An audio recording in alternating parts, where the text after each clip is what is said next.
Dictation will start abruptly after 5 seconds.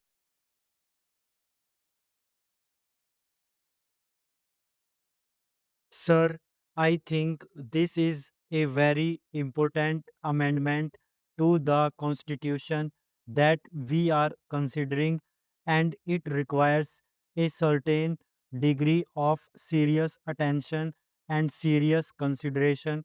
I would like to make five major points. The first point concerns the federal structure of our Constitution. I remember that it was very wonderful and very nice to hear my old friend, colleague, somebody with whom I had interacted for more than 2 decades, and somebody with whom I had many a contentious argument, and particularly on this issue as well. And it was wonderful to hear him once again. So, welcome back and thank you very much for what you have said. But I would have also liked to add as a compliment and not to be considered as an offense that he sounds much better from the other side of the house instead of this side of the house. So, thank you very much for that. Sir, this is an issue on which we have a very serious point. Article 1 of the Constitution of India says India, that is Bharat, is a union of states. Without the states, there is no India, and the federal structure of our Constitution springs from that concept, and therefore the entire structure, the federal structure, and the rights of the states is something that is absolutely fundamental to the Indian Constitution.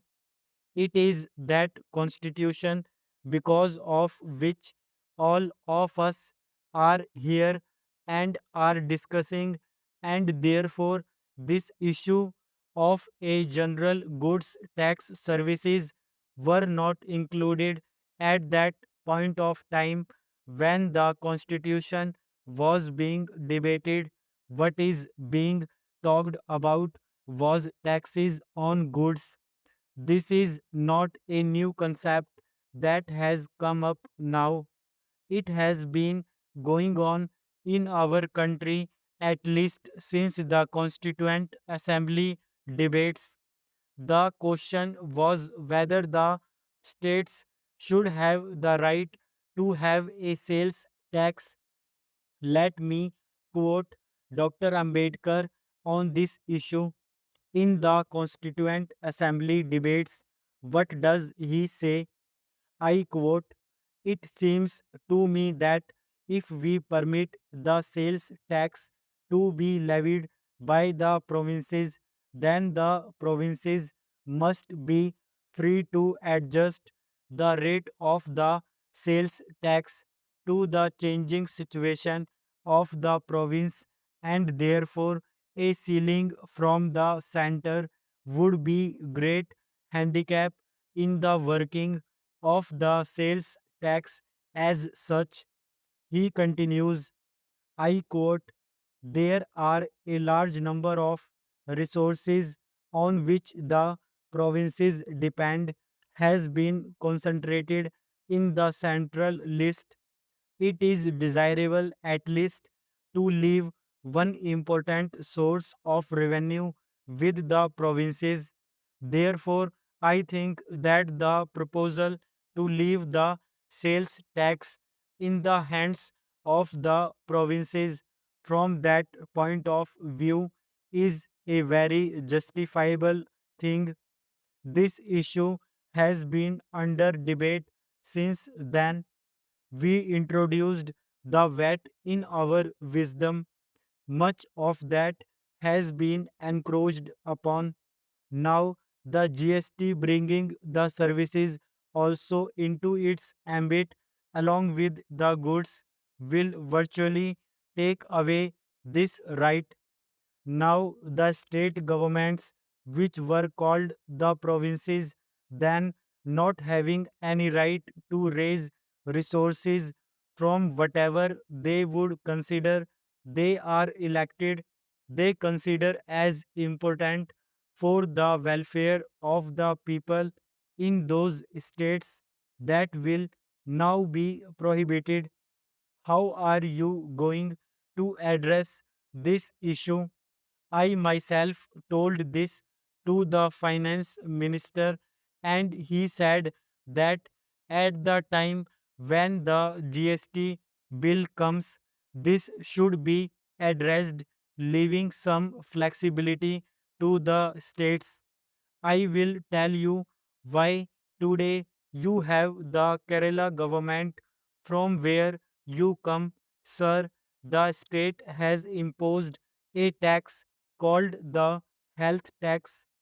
It is on your fast food and all these sorts of food items that increase obesity.